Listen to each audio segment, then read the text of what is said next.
Welcome to Shivaji TV. ముందుగా అందరికీ మహాశివరాత్రి శుభాకాంక్షలు.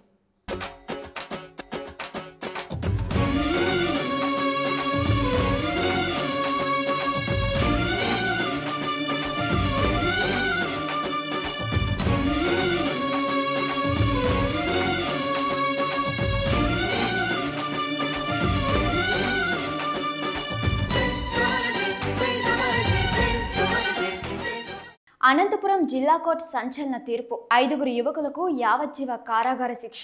అనంతపురం జిల్లాలో సంచలనం రేపిన యువకుని హత్య కేసులో జిల్లా కోర్టు సంచలన తీర్పు వెలువరించింది. నార్పల్కు చెందిన పవన్ కుమార్ 2022 ఏప్రిల్ 12వ తేదీన దారుణ హత్యకు గురయ్యాడు. ఈ హత్య చేసింది పవన్ కుమార్ స్నేహితులేనని పోలీసులు అప్పట్లోనే గుర్తించారు. పవన్ కుమార్, షాజిద్ మంచి స్నేహితులు. అయితే వారి మధ్య విభేదాలు రావడంతో షాజిద్ అతని స్నేహితులు పవన్ను చంపుతామని బెదిరించారు. 2022 ఏప్రిల్ 12వ తేదీ మధ్యాహ్నం నార్పల్లో వీరి మధ్య గొడవ జరిగింది. దీన్ని మనసులో పెట్టుకుని షాజిద్ అతని స్నేహితులు అదే రోజు రాత్రి స్టీల్ రాడ్ 2 కట్టెలు తీసుకుని దారుణంగా కొట్టి చంపారు.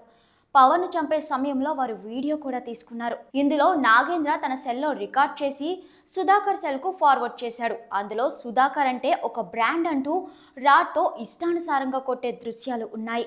ఈ వీడియో సోషల్ మీడియాలో హల్చల్ చేసింది. ఈ కేసుకు సంబంధించి జిల్లా కోర్టులో విచారణ జరగ్గా ఇవాళ తీర్పు వచ్చింది.